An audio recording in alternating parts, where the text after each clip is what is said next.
Sa ngalan ng Ama at ng Anak at ng Espiritu Santo, Amen. ang pagpapala ng ating Panginoong Hesukristo, ang pag-ibig ng Diyos Ama, at ang pagkikipagkaisa ng Espiritu Santo naway sumain yung lahat. At sumayo rin. Panginoong Jesus, sa aming pagpapabaya, sa aming mga nagawang pananagutan o responsibilidad, kami iyong patawarin at pagbigyan, Panginoon, kaawaan mo kami. Panginoon, kaawaan mo kami. Sa hindi namin pagtugon sa pangailangan ng aming kapwa, Kristo, kaawaan mo kami. Kristo, kaawaan mo kami. Sa pagkakaligta namin sa aming tungkulin na manalangin at magpasalamat sa iyo, Panginoon, kaawaan mo kami. Panginoon, kaawaan mo kami. Kaawaan tayo ng mga pangyarihang Diyos, patawarin tayo sa ating mga kasalanan at patnubayan tayo sa buhay na walang hanggan. Amen. Manalangin tayo. Ama naming mga pangyarihan, pinuspos mo ng iyong karunungan at ng lakas na likas sa iyong sugo ang Papa na si San Pio upang kanyang patatagin ang pananampalatayang Katoliko at pagkaisahin ang tanan kay Kristo. Sa pagsunod sa itinuro niya at ipinakitang halimbawa, ipagkaloob mong makamtan namin ang walang maliw na gantimpala. Sa pamamagitan ni Hesukristo, kasama ng Espiritu Santo, magpasawalang hanggan. Amen. Magsiupo muna ang lahat. Pagbasa mula sa Aklat ng Mga Hukom. Noong mga araw na iyon, ang Espiritu ng Panginoon ay lumukob kay Jefte. Nagpunta siya sa Galaad at Manases. Pagkatapos ay nagbalik sa Mispa, Galaad, at saka nagpatuloy upang salakayin ang mga Amonito.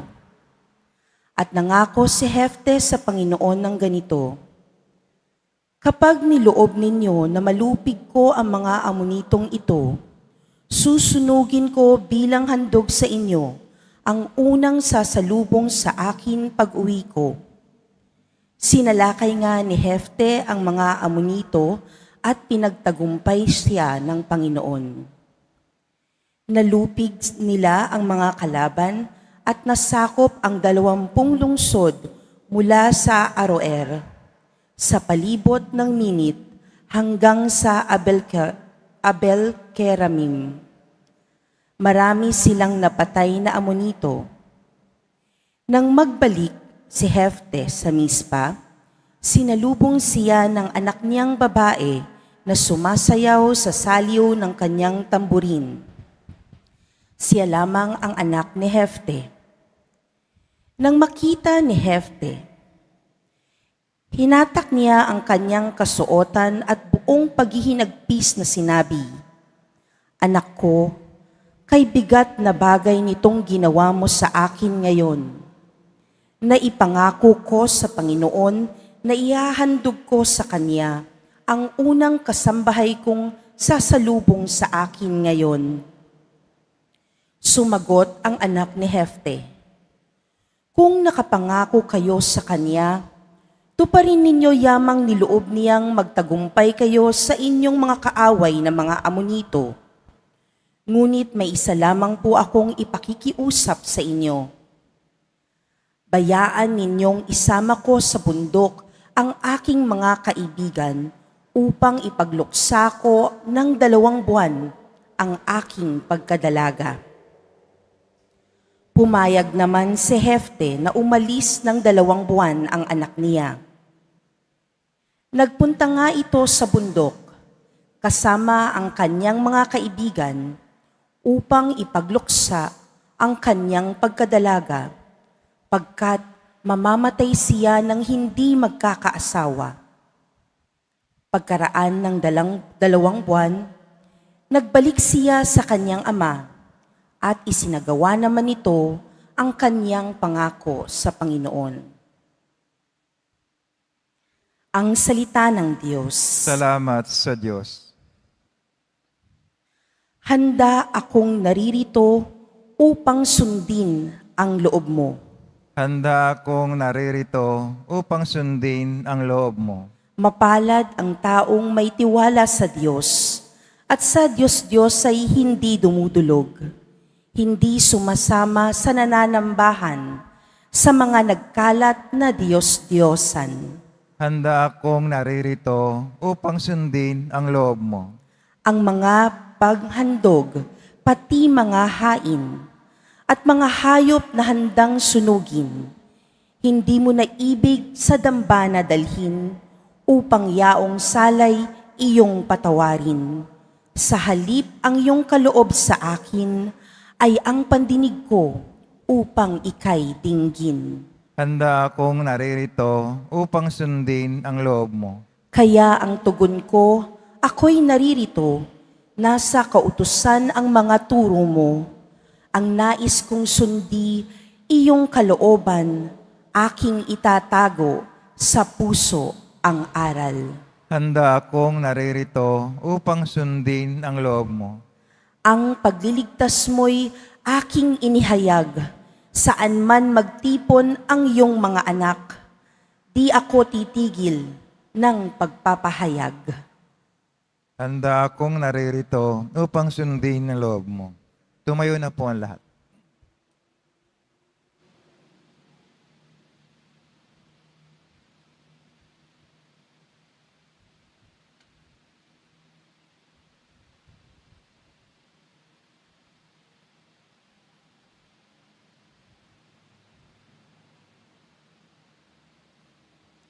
Aleluya, aleluya. Dinggin ninyong lahat ngayon ang tinig ng Panginoon sa loob na mahinahon. Aleluya, aleluya. Sumainyo ang Panginoon. At sumayo rin. Ang mabuting balita ng Panginoon ayon kay San Mateo. Papuri sa iyo, Panginoon. Noong panahong iyon, muling nagsalita sa mga punong saserdote at matatanda ng bayan, si Jesus sa pamamagitan ng talinhaga. Sinabi niya, ang paghahari ng Diyos ay katulad nito. Naghandog ng isang piging ang isang hari sa kasal ng kanyang anak na lalaki. Sinugo niya ang kanyang mga alipin upang tawagin ang mga inaanyayahan, ngunit ayaw nilang dumalo. Muli siyang nagsugo ng ibang mga alipin at kanyang pinagbilinan. Sabihin ninyo sa mga inaanyayahan na naihanda ko na ang aking piging. Napatay na ang aking mga baka at mga pinatabang guya at handa na ang lahat ng bagay. Halina kayo sa piging. Ngunit hindi ito pinansin ng mga inanyayahan. Humayo sila sa kani-kanilang lakad, ang isa sa kanyang bukid at sa kanyang pangangalakal naman ang isa. Sinunggaban naman ng iba ang mga alipin, hinamak at pinatay. Galit na galit ang hari. Pinaparoon niya ang kanyang mga kawal, ipinapuksa ang mga mamamatay taong iyon at ipinasunog ang kanilang lunsod. Sinabi niya sa kanyang mga alipin, nakahanda na ang piging, ngunit hindi karapat-dapat ang mga inaanyayahan. Kaya pumunta kayo sa mga lansangang matao at inyong anyayahan sa kasalan ang lahat ng makita ninyo. Lumabas nga sa mga pangunahing lansangan ang mga alipin at isinama ang lahat ng natagpuan. Masasama't mabubuti. Ano pat napuno ng mga panauhin ang bulwagang pangkasalan. Pumasok ang hari upang tingnan ang mga panauhin at nakita niya roon ang isang taong hindi nakadamit pangkasalan. Kaibigan, bakit ka pumasok dito nang hindi nakadamit pangkasalan? Tanong niya. Hindi nakaimik ang tao kaya't sinabi ng hari sa mga katulong, gapusin ninyo ang kanyang kamay at paa at itapon siya sa kadiliman sa labas. Dooy mananangis siya at magngangalit ang kanyang ngipin, sapagkat marami ang tinatawag, ngunit kakaunti ang nahihirang. ang mabuting balita ng Panginoon. Pinupuri ka namin, Panginoong Kristo. Magsiyo po muna ang lahat.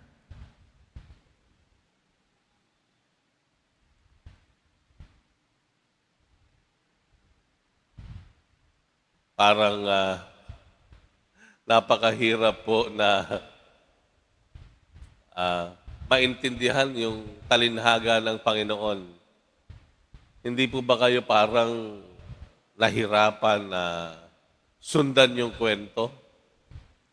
Yung talinhaga niya ay tungkol daw sa isang kasalan ng isang anak na lalaki ng hari.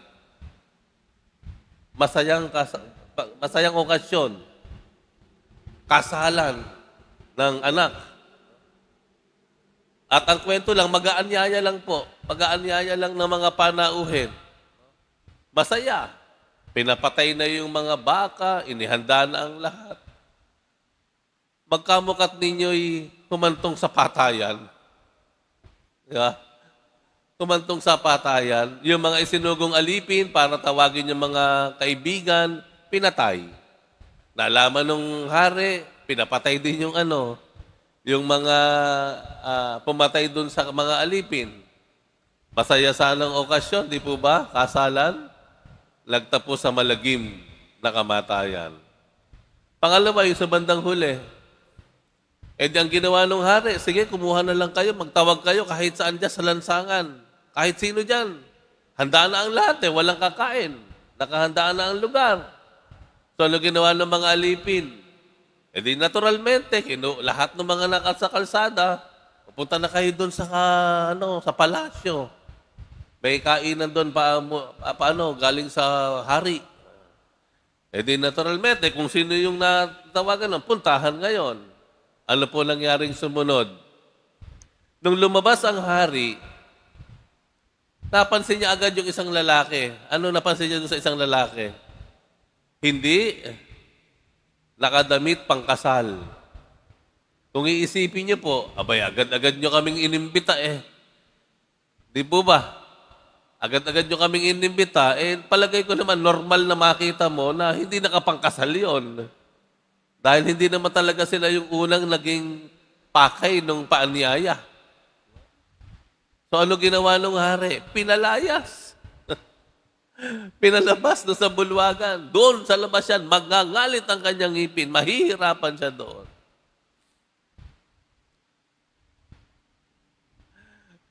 Ano na ang nangyari? Alam niyo po, kung titingnan niyo po siya ng literal, mahirap intindihin. Pero tandaan po natin, talinhaga ito.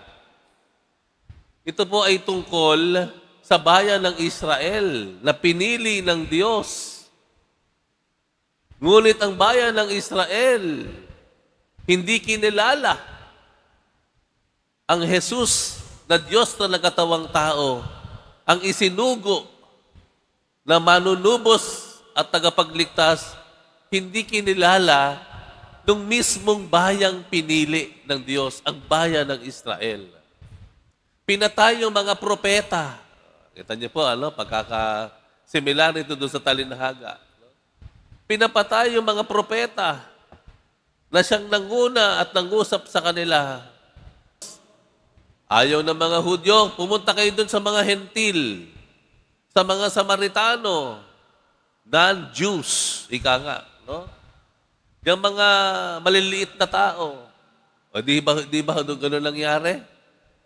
So ang ginawa, di ba, sa panahon ni Jesus, kanino siya malalapit? Di doon sa mga Samaritano, sa mga tinatawag nating second class, lower class citizens. Yung mga api, ika nga. Tinawag niya. Ayan. So yun po yung, yun ang inilalarawan ng talinhaga. Yung totoong kwentong nangyari sa bayan ng Israel. Pero maganda po natin tingnan dito yung huling-huli na bahagi. Na oo nga, tinatawag ng Diyos ang mabababa, ang mga makasalanan, ang mga api, ang mga lower class citizen, lower class na status na mga tao. Pero, bagamat tinawag sila as they are, hindi nila kailangan maging Hudyo isang karangalan kasi maging Hudyo ng panahon na iyon. Hindi nyo kailangan, as you are, tinatawag kayo ng Diyos. Pero, merong isang hinihiling ang Diyos sa atin. Ano yon? Magdamit ka ng pangkasal. Magdamit ka ng pangkasal. Ano ibig sabihin ng pundamit ng pangkasal? Ano ibig sabihin ng damit pangkasal? Ang inihilang lang po ng Diyos, magsisi tayo sa kasalanan natin at gumawa ng mabuti. Opo, tinatawag tayo ng Diyos maging sino pa man tayo. Pinipili tayo ng Diyos maging sino pa man tayo. Ngunit ang hangad o hangarin lang ng Diyos ay tayo naman mula sa ating banda on our end, gawin naman natin yung pagpapakumbaba. Pagpapakumbaba. Yung magsisi sa kasalanan, magbago. Yung mga magulang, pagkatapos na maghapong paglalaro ng anak ninyo, kahit mabaho yan, tatawagin nyo, anak, pasok na sa bahay. Amoy araw, gusgusin, ang dumi ng damit, pasok sa bahay. Tama po? Hindi mo hinaharangan, anak, ang baho mo, diyan ka. Madumi ka, diyan ka. Hindi, ang magulang, alika. Kahit anong amoy mo, kahit anong itsura mo, kahit puro putik ka, puro dungis ka, halika. Tama? Tinatanggap ng magulang yan. Anak kita eh. Pero, ang gagawin ng magulang, o sige anak, maghanda ka na. Maliligo ka na. Maliligo ka na. Ang Diyos tayo, kahit anong gusgusin tayo, tinatawag tayo ng Panginoon. Anak kita eh, halika rito. Halika rito. Pero pagpasok po at paglapit sa Diyos, hindi niya pananatilihin kang madumi ka. Halika anak, maghugas ka, maligo ka. Sa sakramento ng kumpisal, sa pagdarasal, sa pagpapakumbaba, sa paghingi ng tawad sa Diyos. Huwag po tayong mag-alala na hindi tayo tatanggapin ng Diyos. Kahit gaano pa tayo karumi, tatanggapin at tatanggapin tayo ng Diyos. Pero sana lang din ay magawa natin yung hangarin ng Diyos para din naman sa atin iyon na tayo mismo ay magpakumbaba, humingi ng tawad, at gumawa ng mabuti sa ating kapwa.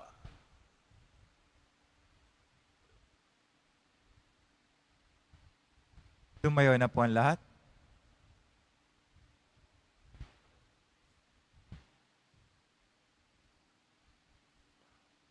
Minamahal kong mga kapatid, inaanyayahan tayo ng Diyos sa hapag ng buhay na walang hanggang sa langit.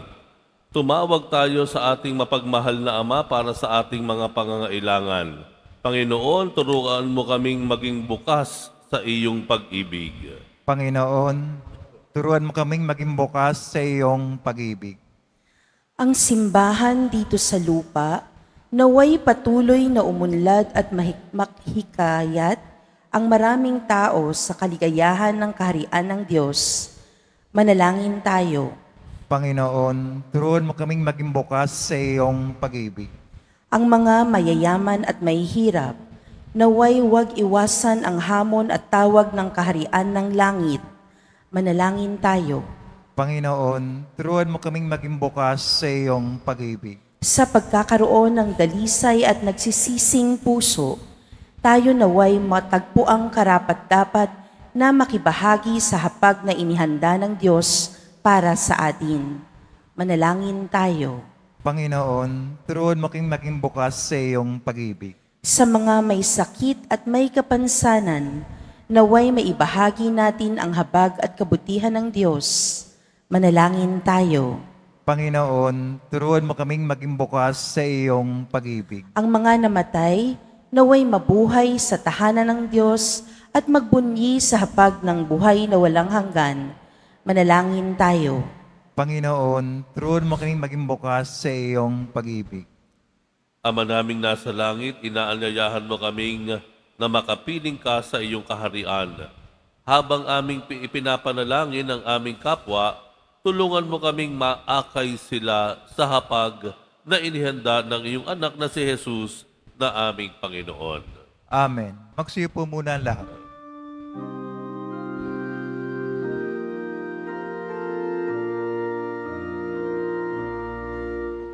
Tanggapin ninyo, O Diyos namin, Ama,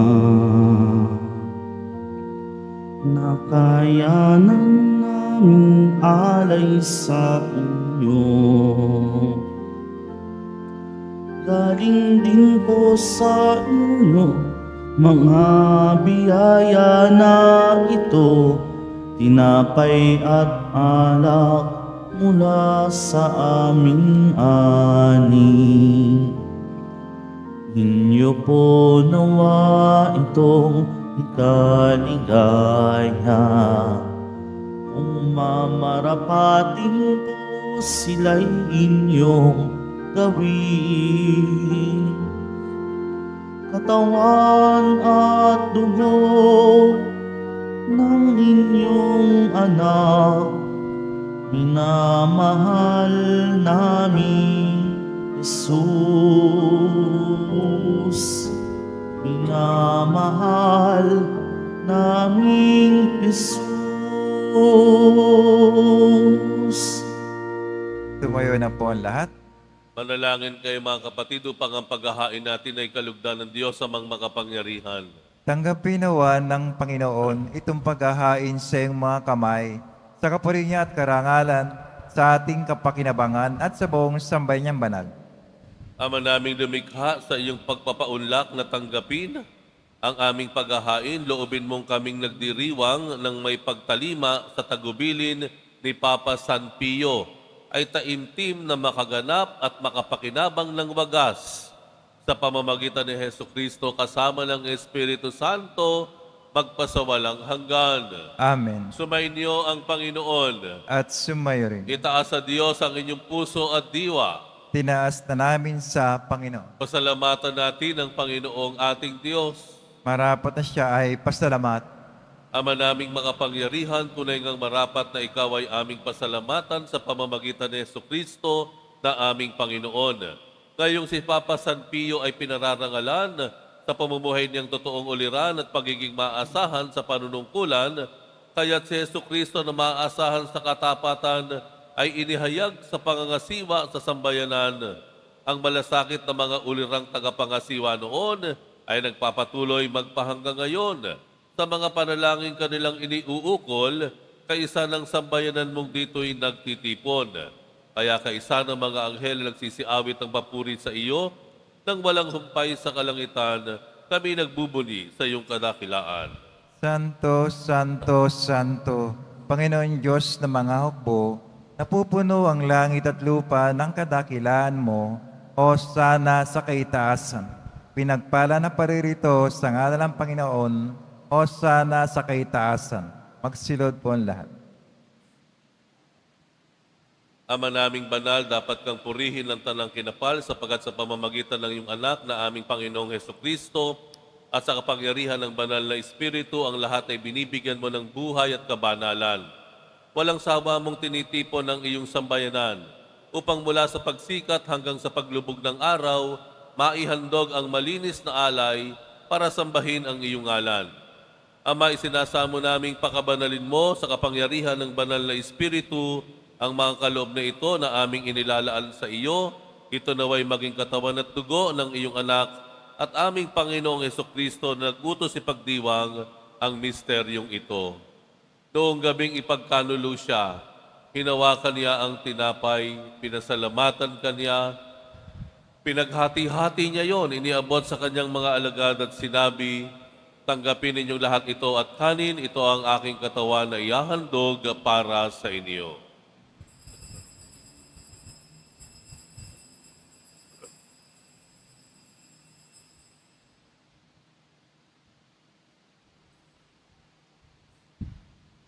Gayon din naman, nang matapos ang hapunan, hinawakan niya ang kalis, Muli kanyang pinasalamatan, iniabot niya ang kalis sa kanyang mga alagad at sinabi, tanggapin ninyong lahat ito at inumin, ito ang kalis ng aking dugo, ng bago at walang hanggang tipan, ang aking dugo na ibubuhos para sa inyo at para sa lahat, sa ikapagpapatawad ng mga kasalanan. Gawin ninyo ito sa pag-alala sa akin.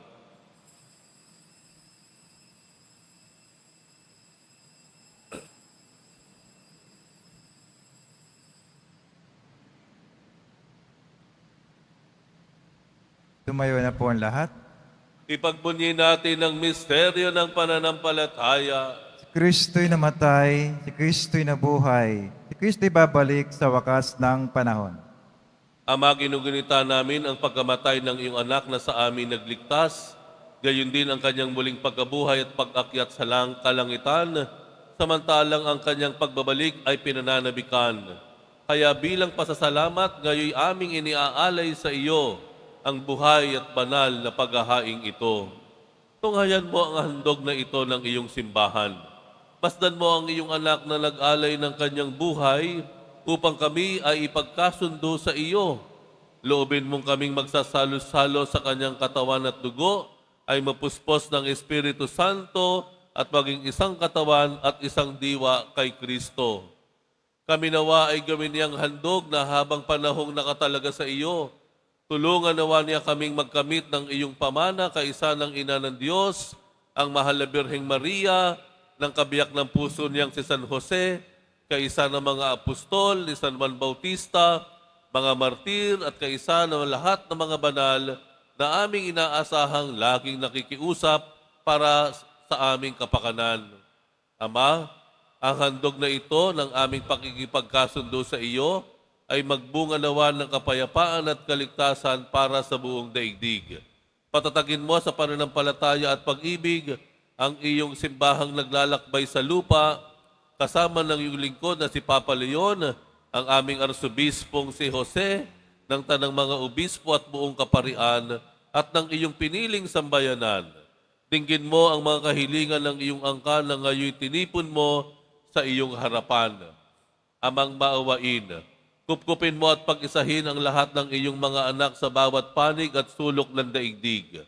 Kaawaan mo at patuloyin mo sa iyong kaharian ang mga kapatid naming yumao, ang lahat ng lumisan na sa mundong ito na nagtataglay ng pag-ibig sa iyo.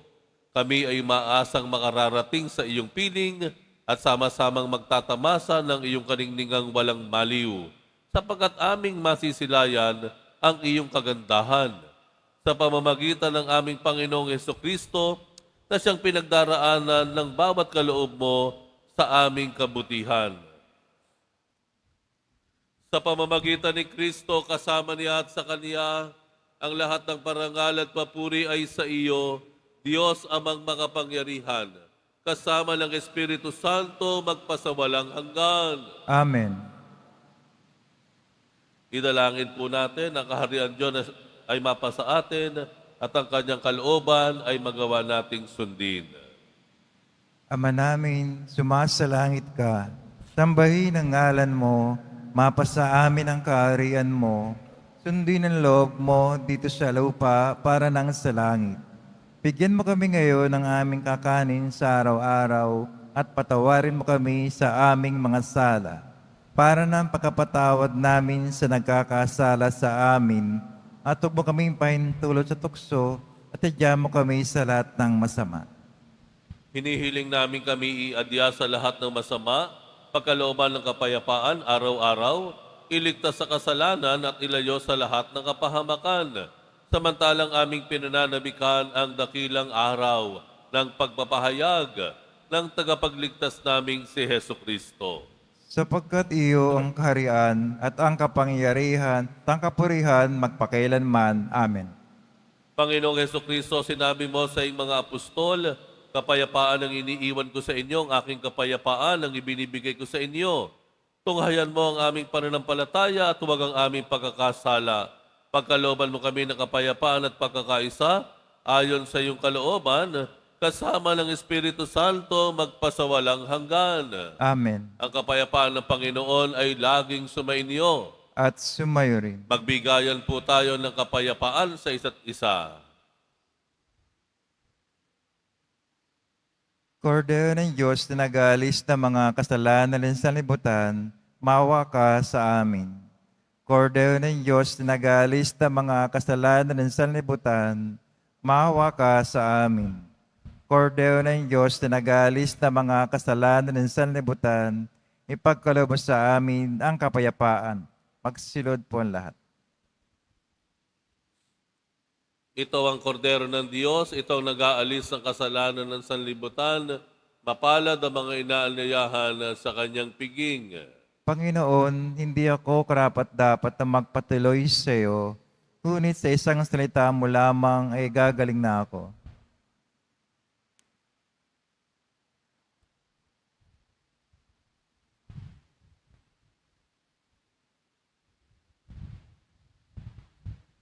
Para sa lahat ng tatanggap ng banal na komunyon, sasagot po tayo ng Amen, pagkasabi ng pare o ng lay minister ng katawan ni Kristo, at subog at tibibig bago umalis sa harapan ng pare o lay minister. Sumunod po tayo.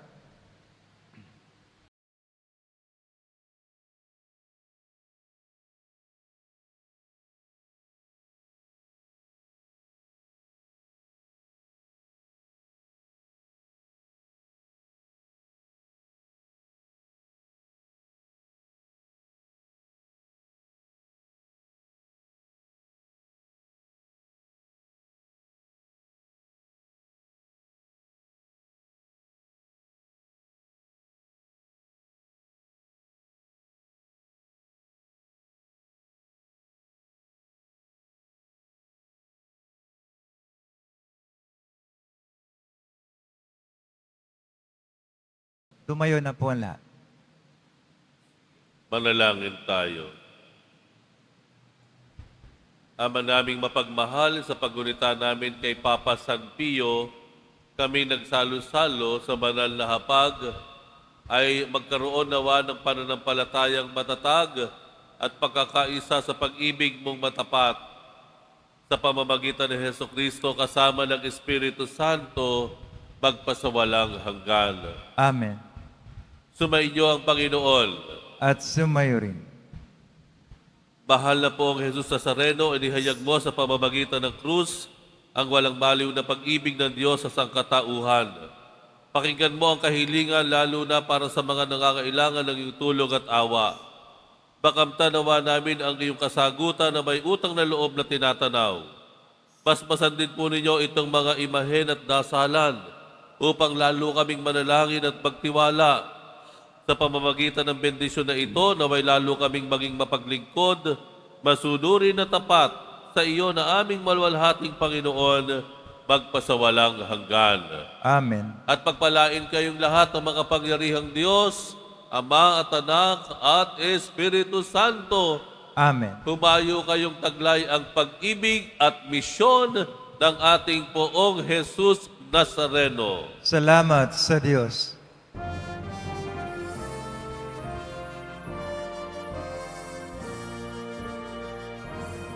Nuestro Padre Jesús Nazareno, sinasamba ka namin. Pinipintuho ka namin. Aral mo ang aming buhay at kaligtasan. Nuestro Padre Jesús Nazareno, iligtas mo kami sa kasalanan. Ang krus mong kinamatayan ay sagisag ng aming kaligtasan. Nuestro Padre Jesús Nazareno, dinarangal ka namin. Nuestro Padre Jesús Nazareno, ilulwalhati ka namin. Nuestro Padre Jesus Nazareno, dinarangal ka namin. Nuestro Padre Jesus Nazareno, inulwalhati ka